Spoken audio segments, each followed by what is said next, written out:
Welcome back to Switch to Linux. It is Friday and it's time for the news. And yes, it is a real thing. Facebook Messenger for children. Woohoo! But I kind of had a hard question because what is worse?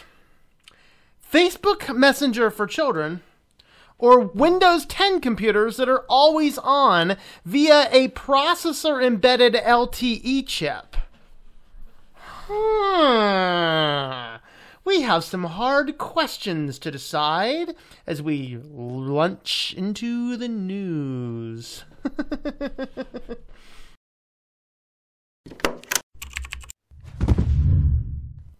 So first we have an update. I really did not want to talk about net neutrality much today, so I just found this one article. It was just too good to not include. So Ron Swanson, who apparently is one of Asia Pie's heroes, he's just like, yes, this guy's awesome. He said he has no honor for killing net neutrality. So here is the message. Let's see. I'm flattered that my pyramid of greatness has inspired you. I will remind you that the top category is honor. Sadly, based on your duplicitous handling of net neutrality issue and the way you are willfully ignoring the public you claim to serve, I feel you may need that term defined, which means, of course, you don't have it. I don't know if that was his exact... I didn't read too much deeply into this thing. I thought that was a fun quote. Hopefully that's legitimate. I haven't vetted that. I just thought it was hilarious. But we need to jump on over and talk about some privacy type stuff, and we're going to be looking first. We're going to have a look at Microsoft, because what is scarier, Facebook app for children? Come on, close. Apparently Quantum is stupid and does not want to close this tab. Okay, whatever, we'll leave that tab open. All right, so what is scarier, Facebook Messenger for children or Windows 10 computers that are always on the internet because of processor embedded LTE chips? Fascinating question.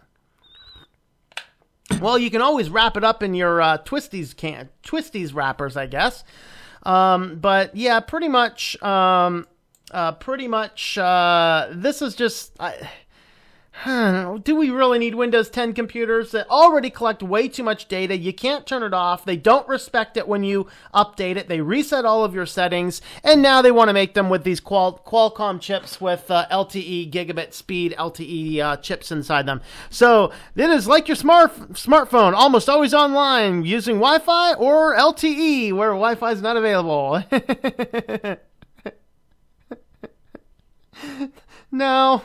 No, this just absolutely solidifies my desire to not use Windows anymore. Thank you very much. Apparently, though, these are Windows, like the Windows 10s computers, and these are looking at Windows 10 on ARM, which I haven't researched into as much. But regardless, these ARM computers are supposed to have up to 450 megabit per second LTE performance, about 20-hour battery life. Not a bad little computer for a device that's going to perpetually spy on you for all eternity. So you always have that going for you. So this is now starting our Facebooky fun stuff. The first story is not about the kids app. I just had to get this one out of the way. Facebook's new Did You Know feature asks you to answer icebreaker questions. Yeah, okay, so Facebook can gather now even just the random, odd, weird data you collect. This actually has to do with one of the companies that Facebook bought out recently. If I had to be locked in a room for a week in a room that was completely dark or completely bright, I'd rather not answer your questions, Facebook. You're kind of scary.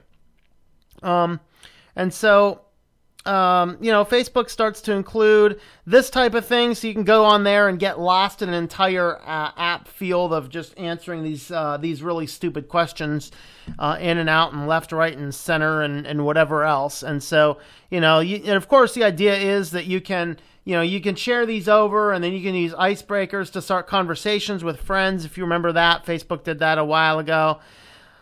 This guy says, okay, Facebook, relax. If I could be feared by all or loved by all, I'd choose to be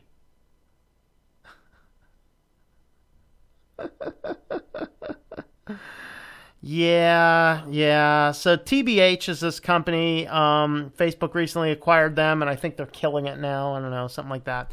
Like, buy me up, die! I think someone needs to buy up Facebook and kill it. But let's go ahead and jump on over to our articles here. So, of course, here is the Facebook news article introducing Messenger Kids, a new app for families to connect. So, with families to connect, let's see. So, today in the U.S., we're rolling out a preview of Messenger Kids, a new app that makes it easier for kids to safely video chat and message with family and friends when they can't be together in person. After talking to thousands of parents, associations like the National PTA, and parenting experts in the U.S., we found that there is a need for a messaging app that lets kids connect with people they love, but also has a level of control parents want. Yeah. Parents all over were saying, please connect my 6-year-old longer to screens. Bad parents maybe, but they're the ones that don't care anyway. They're the ones that create the Facebook account for their kids and deal with it. All right, so to give kids and parents a fun, safe solution, we built Messenger Kids, a standalone app that lives on kids' tablets or smartphones. Okay, people, I want to reiterate that this app is made for kids 6 to 12 years old. Why does your 6-year-old have a smartphone or a tablet? Have we gone brain dead in this country? Have we gotten to the point to where we cannot even teach our kids how to do anything exciting without a app or a smartphone or a tablet or a device or something else like that? I mean, really, are we that bad that we cannot keep kids away from these things? All right. Whether it's using video chat to talk to grandparents, staying in touch with cousins who live far away, or sending mom a decorated photo while she's working late to say hi, Messenger Kids opens up a new world of online communication for families. The preview is available on the App Store for iPad, iPod Touch, and iPhone. Co-developed with parents, kids, and experts. Well, now I'm comforted. Like, do you see all the marketing stuff, how this is all just pitched like, oh, this is what parents want. And an implication is if you don't want this for your kids, ooh, maybe there's something wrong with you. Maybe we need to get you to reconsider.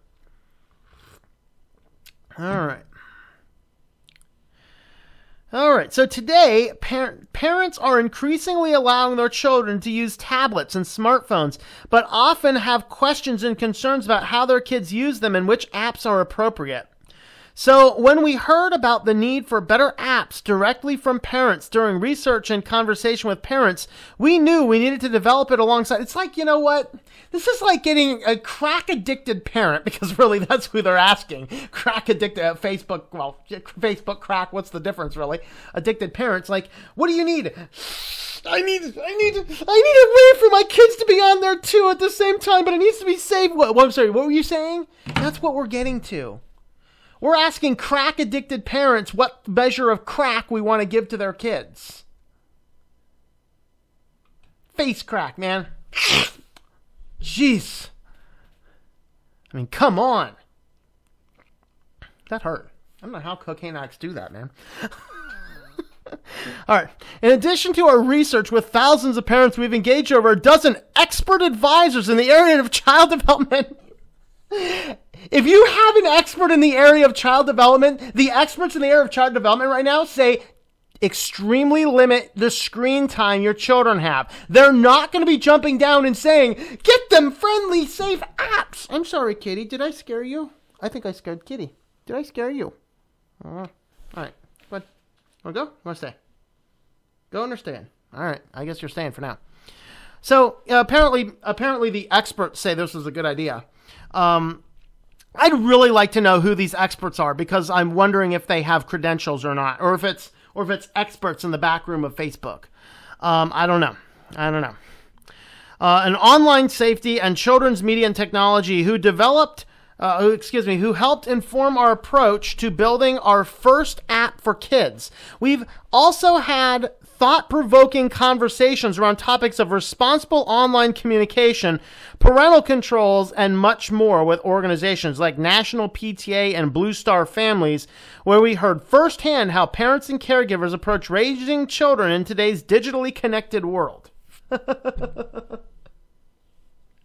Okay, here's good parenting in a digitally connected world. First, you set the example and don't be addicted to the screen time yourself. Second, teach the kid to play without screens. And third, only do extremely limited screen time together. The idea is not to give them a smart connected device so they can quasi-talk to whoever else may not be in the room with them. Teach them to a little bit of waiting, a little bit of patience. It'll be good for you. So anyway, this is their app, and of course, one of the things. I guess I'm going to keep reading because this is good. Messenger Kids is full of features for kids to connect with people they love. Once their account is set by parent, a kid can start one-on-one or group video chat with parent-approved contacts. The home screen shows them at a glance who they are approved to talk to and when those contacts are online. And of course, playful masks, emojis, and fast sound effects bring conversations to life.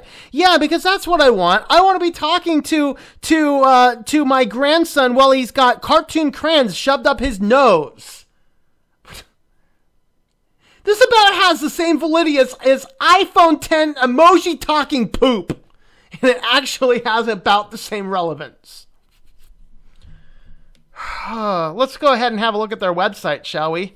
Here it is. Warning, seizure-inducing. This thing just flashing all over the place because, kids and apps and stuff. So scroll down to Discover. Ooh, we're discovering. So we're going to scroll down to Discover safer and more fun video calling and messaging to addict your children to screen time even sooner. Kids can only connect with parent-approved contacts, which creates more controlled environment. Group or one-on-one video calls with loved ones who are more fun with interactive masks, emotion. Do you see how we keep using the word loved ones? This is actually a marketing task to get them to get the person to emotionally attach to the argument. And what you need to do is dissociate yourself from the clever and the deceptive marketing. All right, so more control for parents. Parents fully control the contact list and decide who can connect with their children. Messages don't disappear and they can't be hidden in case parents would like to check in. Oh, more fun for kids. Look at that. I mean, look at these. Like, this one over here is terrifying. I don't know if you can see my mouse cursor. With this Tyrannosaurus granddaughter. I mean, I'm not sure which one of these is the most terrifying. The kid with the crayons up his nose or the Tyrannosaurus Rex? I'm just not sure. Maybe we have a little pretender over here, and I'm not sure what's up with this lady or dude or whatever. All right, so kid-appropriate masks, frames, stickers, and gifts spark conversation and laughter with feature-filled camera. Kids can create fun videos and decorate photos and share moments with loved ones.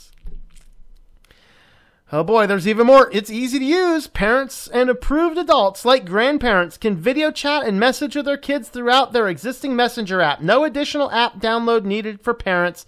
Messenger Kids allow kids to message and video call using Wi-Fi so they don't need a phone number. FAQs, you can read through those yourself. Oh, is it HOPA compliant? Okay, yes, it's designed to be compliant with important child privacy laws like Children's Online Protection Act. I'm really wondering how. But of course we got down to my favorite part on the page, the privacy policy. Let's read the privacy policy, shall we? This will be fun. Messenger Kids privacy policy. So we don't have any question about which privacy policy we're dealing with. We're dealing with the Messenger Kids privacy policy. Messenger Kids by Facebook is a children's messaging and video calling app that helps your children communicate with friends and family, la-di-da-di-da. What kinds of information do we collect? Well, that's good to know. We collect content and information children and their parents or guardians provide and generate when registering for and using Messenger Kids.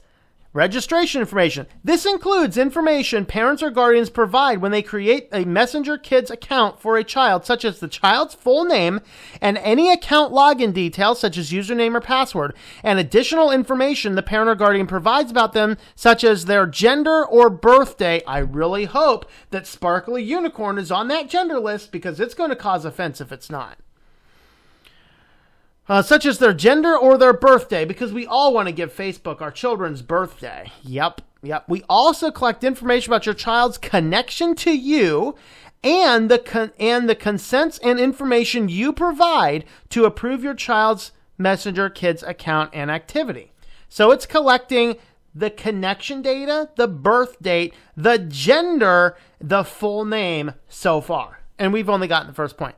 Content and communication shared on Messenger Kids. We collect the content and information your child sends and receives on Messenger Kids, such as the content and messages, including text, audio, and video, stickers, gifts, photos, videos they send, camera effects they use, and their score in a game they play with a friend.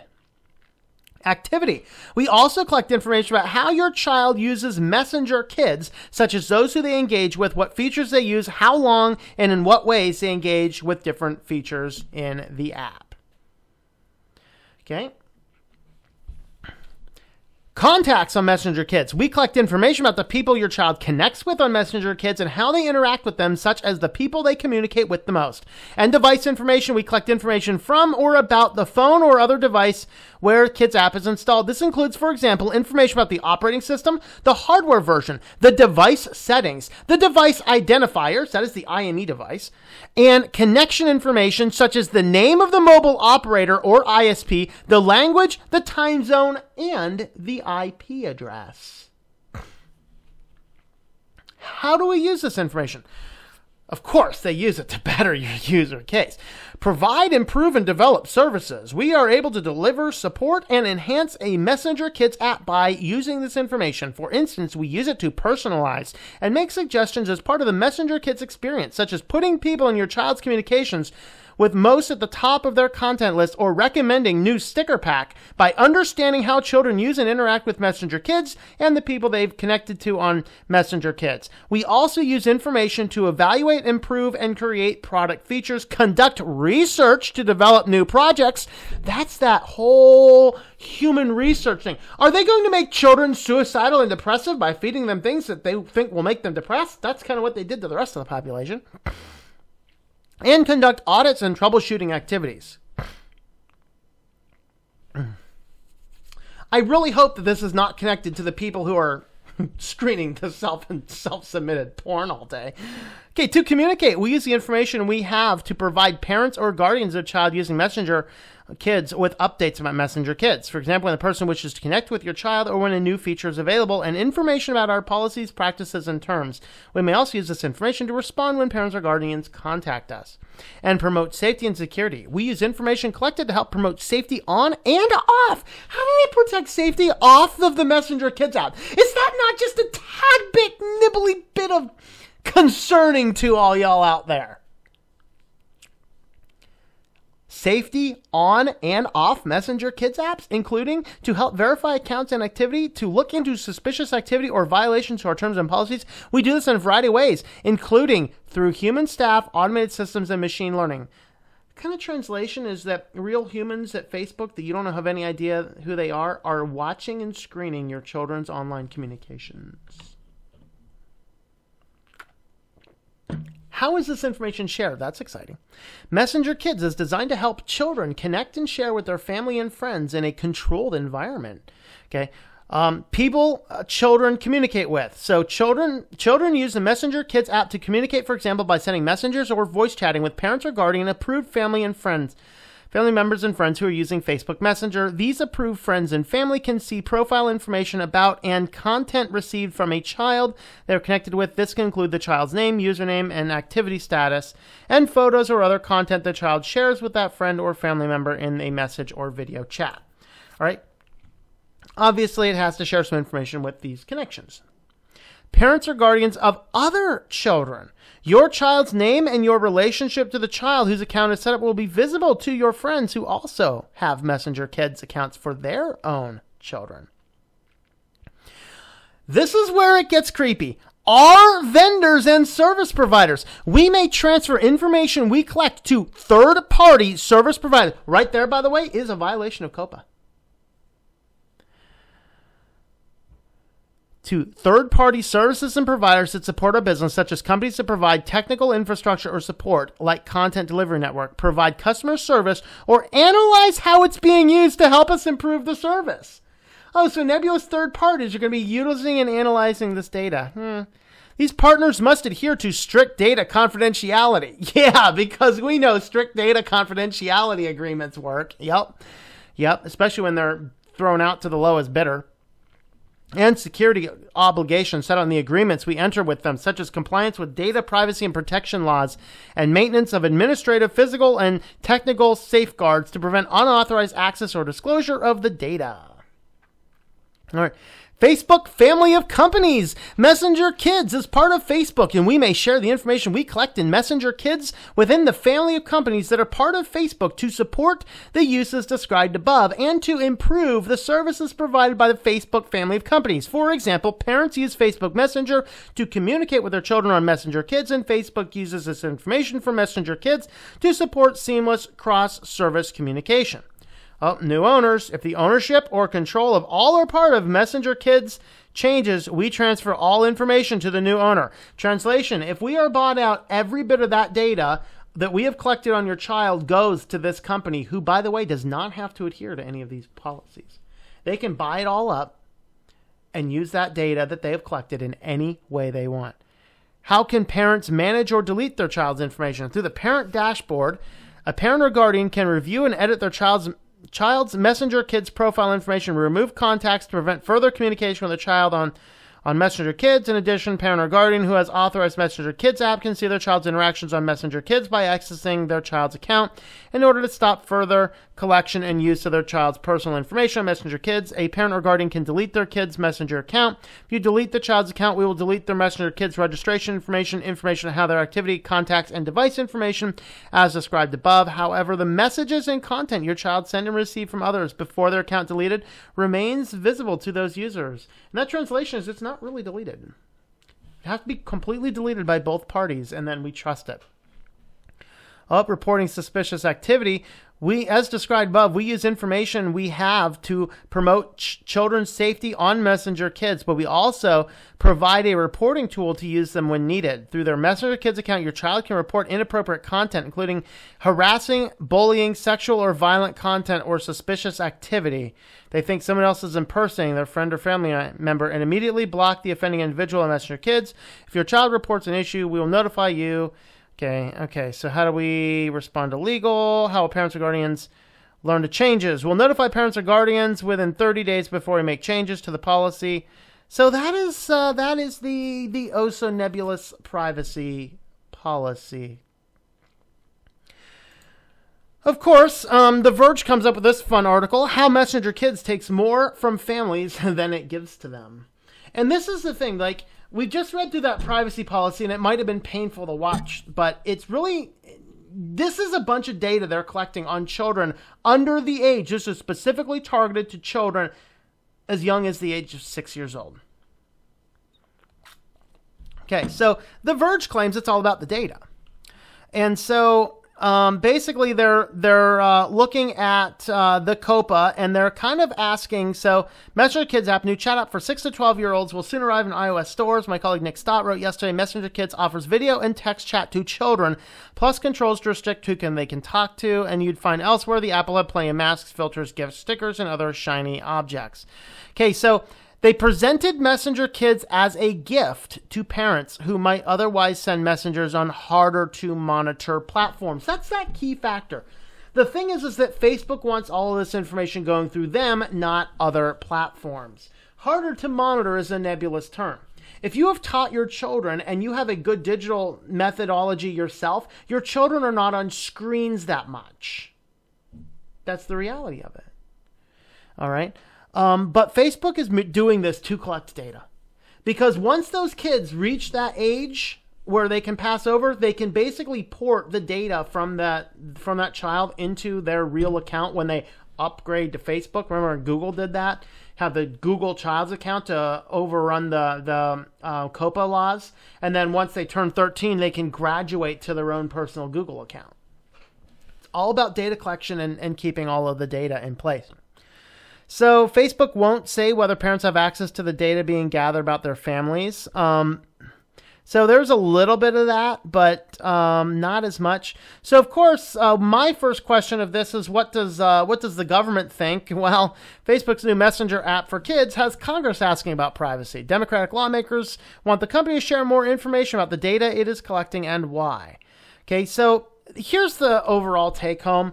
It is bad to give your kids access. Now, the sad thing is kids have access to smartphones and devices.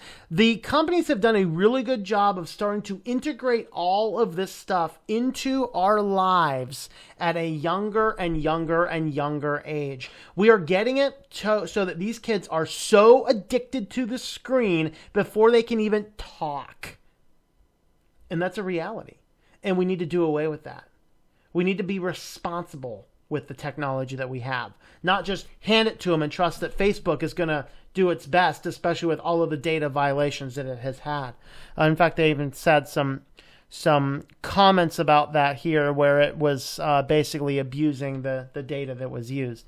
So just a little public service announcement. There's about 100,000 unsecured wireless routers on a 0-day botnet that could strike at any time and deliver gigabytes of DDoS attacks. So just an FYI, if you happen to have a router, make sure it doesn't use the default passwords, etc., etc., etc. But you know, you have to be careful with that kind of stuff. So just keep that in mind. All right, on to business. All right, so first we're going to talk about Bitcoin real quick. I've actually had multiple messages in the last week, like, should I invest in Bitcoin? Where can I invest in Bitcoin? Don't invest in Bitcoin right now. It has tripled in price.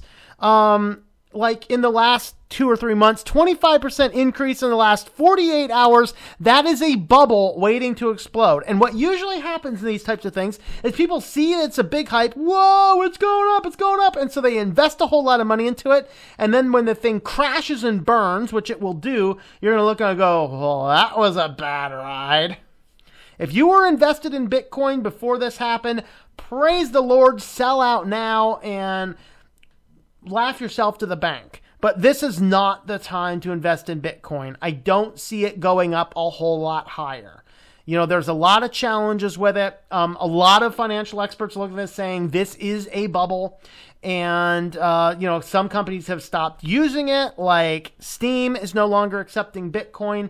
Some other companies are pulling out with it as well because it's just too volatile. The limited amount of it that there is, and the fact that a lot of it's either getting stolen or being harvested by illegal bots. These are all things that made me say, stand back a little bit. Don't jump in because it's going up right now. If you knew it was going to be going up, if you invested in it when it was 8,000, praise the Lord, you made some money. Sell out now. It is a bubble and it is going to burst. So you need to keep that perspective in mind that this Bitcoin bubble, how high it's been going, I would not recommend investing in this right now. Obviously, I'm not a financial advisor, but just the way that markets and stuff work, this is when everyone's getting all hyped up, everyone's going on. It's artificially risen because of the demand has spiked, but then what happens is it gets so high, it's going to crash and burn. And so be careful of that. All right, next in the fun, exciting world of smartness, let's go ahead and talk about Hilton. So Hilton is unveiling plans for its smart hotel room rollout. So this is interesting. You can actually go to a Hilton, download their Hilton app, and you can manage all of the manner of things. It's kind of like having all the smart home technology without actually having to own it. Questionable if they're going to be spying on you through the mobile app, probably.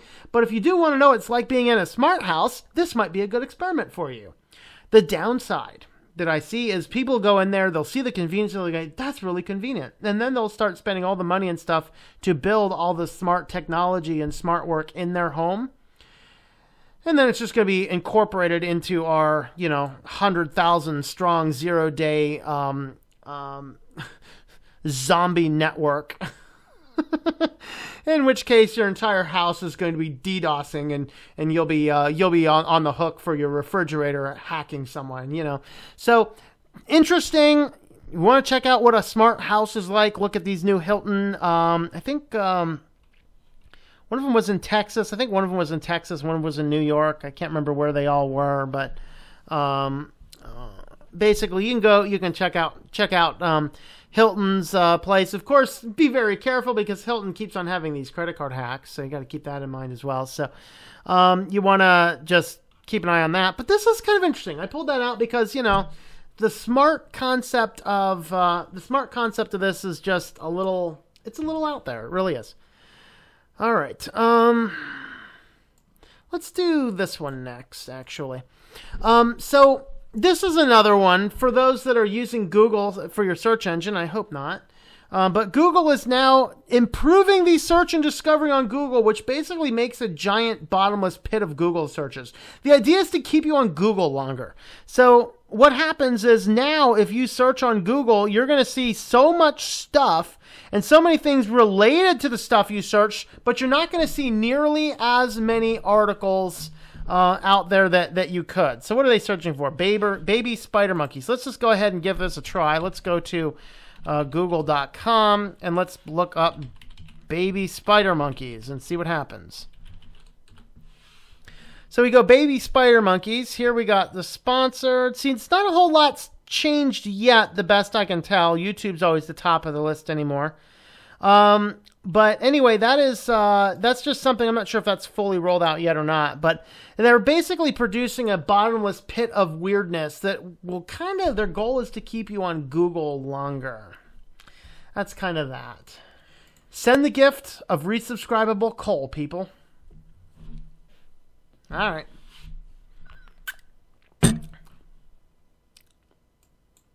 So pretty much, energy is a dirty business, and we're cleaning it up. So here's these guys, and basically they have developed this subscription model where you can buy coal. And honestly, I'm not. It's kind of like a more of facetious type of thing, trying to raise probably more of a public service stunt to raise awareness of global or energy issues. But at the same token, it's just a funny little thing. So there's the About Us. So those are the people, and here's their products.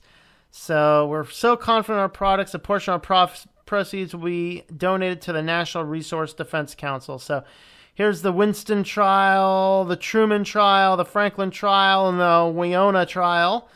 And then of course you can go over and pick up your subscription service here. So you get your coal in your box, and I'm not sure if you get all this other fun stuff with it, but regardless, you can come over here and you can go over, let's see. Go ahead and do a quick view on this guy here. Sleeker, sexier coal for a night out on the town. So, again, it's just kind of, I don't know. But regardless, it's touted as a subscription service for coal. I think it's probably a public service stunt, but why not? All right, now let's get on to something that you may or may not have heard about. What is going on with Patreon right now? I've said in the past, Patreon has some things I like about it. Patreon is at times a little crazy. And so,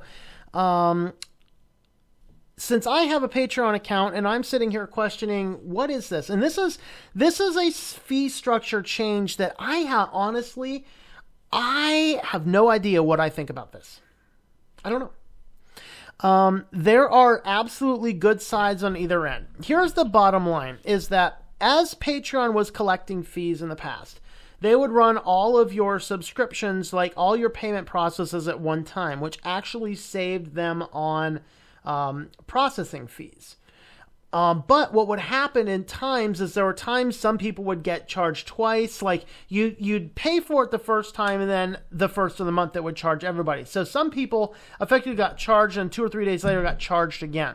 And then what happened, though, is that since the payments, the processing fees were variable, what happened is that the creators were sometimes bringing home, I think like 87%, and sometimes bringing home 82% of that.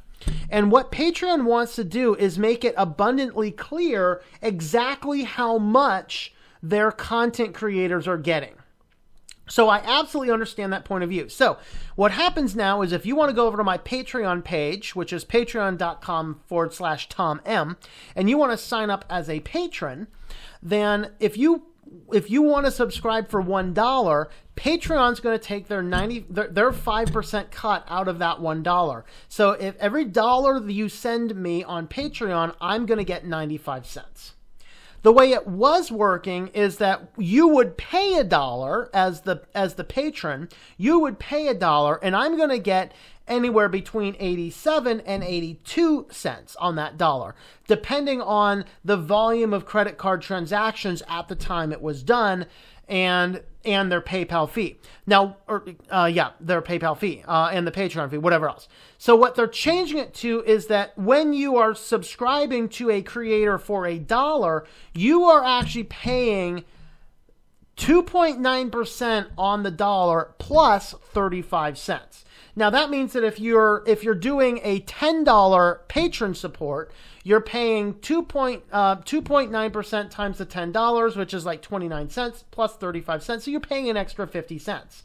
If you're paying $1, you're paying $1.38 now to support the guy with $1. I see 95 cents. Patreon sees 5 cents. The credit card processing is that difference. And I'm guessing now it's not always consistent. They chose that exact number because that's what the most statistical average happened to be. There's times Patreon's going to lose a little money. There's times Patreon's going to make a little bit of money on that. So it balances out in the end. So effectively all they're doing is they're taking all of the variable end, and instead of the content creator paying for that, now the patron is going to be paying for that. So on what their argument is that if you want to support me at $1 rate, then I'm going to get 95 cents out of that dollar. If you want to pay me, subscribe at $10, then I'm going to get $9.50. You know that, but now you as the patron are paying the extra fee. Doesn't always make a whole ton of difference unless you have a $30 budget for supporting people and you spread that over 30 people. Now your $30 budget has become a whole lot higher. That's what the criticism is. So here's the part I don't like and the part I don't understand is that if I'm doing this and you enjoy the videos and you want to sign up on Patreon, then for me, it's a business deduction. If you want to support me for $1, I would prefer that you pay $1. Let me eat all of the fees. Because it's a tax deduction on my behalf, whereas it's not a tax deduction for you, it is a tax deduction for me. So let me take the tax deduction rather than you pay more money. Secondly, I don't want my patrons to pay a lot more to me than they were. Because here's where a part of the math criticism comes into play. They were paying $1, and I'm seeing up to, as little as 82 cents in that dollar, 22 cents. Now if they pay $1, they're paying an extra 38 cents. Somewhere 12 more cents was added to the equation. That's the challenge. Now, what causes the increase in the fee is that they're now processing the patron pledges on the day that they were pledged. So instead of getting one big lump sum at the beginning of the month, the patrons, the content creators will now be getting payments coming in each month. And what happens is that drives up the cost of doing the credit processing. So I agree in the matter of all that. The challenge and the thing I don't like about it is that my patrons are paying more.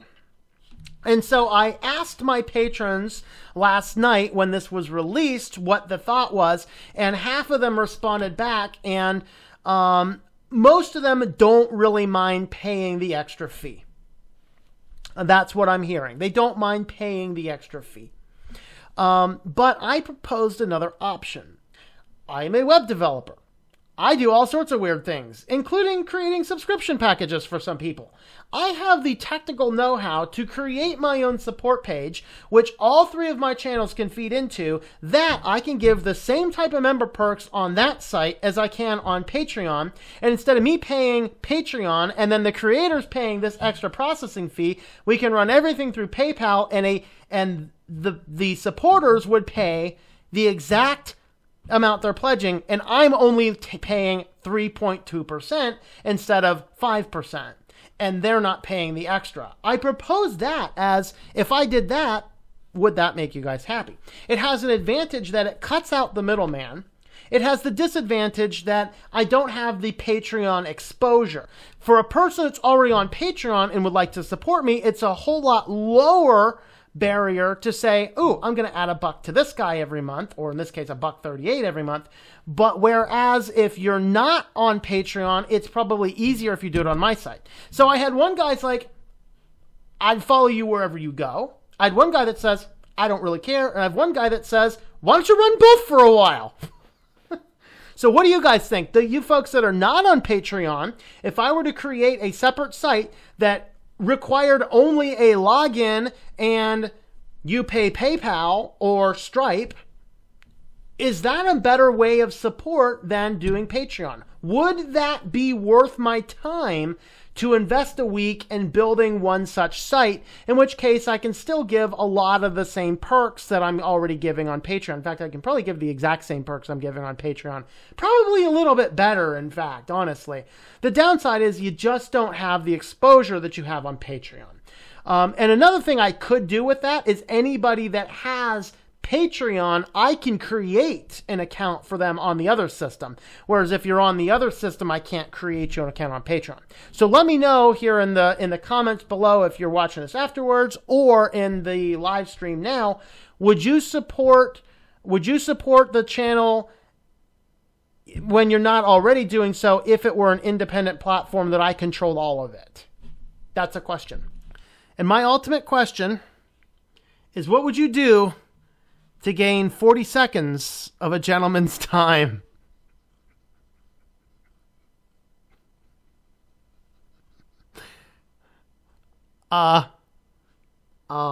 Okay.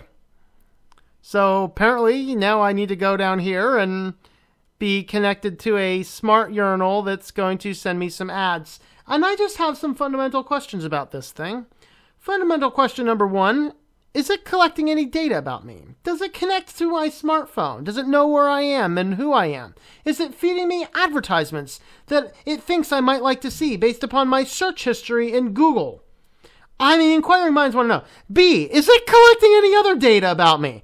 Like, is it doing a urine sample as I'm peeing into this thing? Inquiring minds really want to know, because this is frightening as all get out. I am not sure I trust a urinal with a computer screen on the top, because I have no idea what else is going on underneath that thing in porcelain. What the heck is going on with these? I mean, really? So anyway, let's go ahead and read more about this. Mr. Friendly, that's a very ominous name for something you pee into, is a unique waterless urinal that provides a great advertising potential. Mr. Friendly understands the importance of finding a way to communicate when a person is most open to receiving information. The best moment to do this is when a person cannot escape to do something else and can only focus on your message. This happens seldom, especially in our modern, busy world. Every gentleman knows that the toilet break is a moment of relaxation. Yeah, so let's take those cherished moments of relaxation and advertise to them. Yeah, I'm all for this. Every gentleman knows that a toilet break is a moment of relaxation. This is when we have time on our hands to seize that perfect moment with our unique Mr. Friendly urinal. And everyone pees, including the man in your target audience who has some time on his hands. Why do they keep on quoting the on his hands? I don't want to know what else he has on his hands. Seize this unique opportunity to bring your message to him via Mr. Friendly. Well, at least they didn't name it Mr. Happy. I mean, wow. Waterless, well-engineered with different multiple functionalists and is user and environmentally friendly. Oh boy, look at these bad boys. Built-in displays. Mr. Friendly works based on a built-in media player. Communicate your customers in a unique way. Mr. Friendly's waterless. Save money on your water bills. It is odorless, equipped with an innovative odor trap, and a special liquid seals the drain airtight. What is that special liquid, Mr. Happy? Environmentally friendly. Waterless means friendly to the environment. No more waste and expensive water bills. Hygienic. A special antibacterial finish prevents bacteria from taking hold and thriving. The absence of flushing rim prevents bacteria from settling in. Easy to maintain. It's easy to maintain. The absence of flushing rim makes it easy to clean. Cloud controlled. Remotely manage the media you display on the urinal, hassle-free with no need for USB sticks. Enjoy a professional cloud-based experience. You know what's going to be the next thing? Touchscreen Mr. Happies that you can play a game of Minesweeper on while you pee. Come on, we got to get people's attention longer. Multifunctional design. Mr. Friendly is available. So do these also have web cameras that will assess engagement? I mean, everything else has web cameras to assess engagement. Unique design that has been cleverly thought out. The generous dimensions ensure there are no spatters leaving the floor clean. Seconds of his attention guaranteed. 100% waterless. 2 liters of water saved per visit. 999,999 advertising. Technical information. Let's read about the technical information.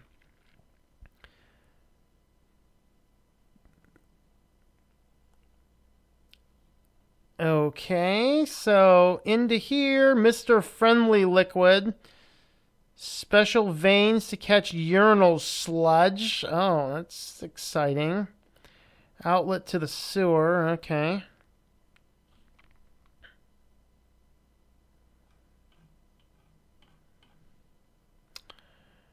Let's see advertising. I've just got to know.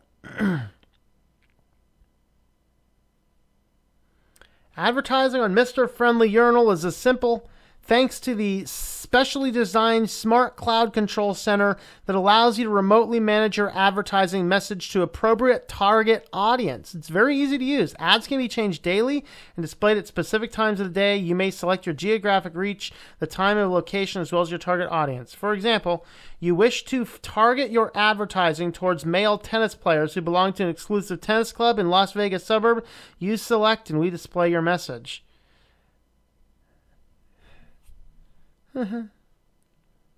Is equipped with a sensor that accurately detects if someone is standing at the urinal and then displays the advertisements. We count exactly how often and how long views occur, so you know the frequency and rate of the advertising view. Commonly used term waste does not apply to Mr. Friendly advertising. You pay for only what is viewed. How do they know if you viewed it? This is kind of like, I actually stopped the other day at a gas station I usually don't stop at because I was so low in gas and I was it was just kind of in between where I was and where I was going.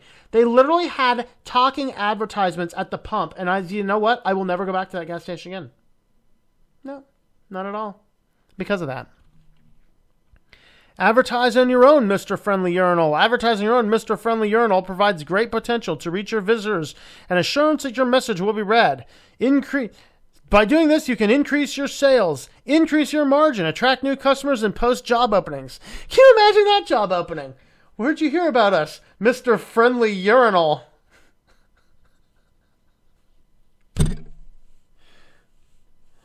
Roger's accepting applications to leave the human race. You just have to sign a lifetime warranty to transfer your soul to the reptilian alien race. Anyone want any takers? Any takers? Any takers? Anybody? Oh, should we look at twin site advertising? Let's look at twin site advertising. Capture your target audience with our unique interactive displays. Ooh. Oh, you can do it with cloud control, Mr. Friendly, and guaranteed views. Well, That concludes the news, folks. Yeah. I mean, I didn't even cover the worst stuff, but, you know, smart toilets. Smart toilets. That's kind of scary. Well, anyway, thanks for watching this edition of the news. If you would like to help support what we're doing, you can check out switchtolinux.com/support. Learn about all the ways you can help support this channel. And as always, I hope you had a good time, and I hope that you enjoy switching to Linux.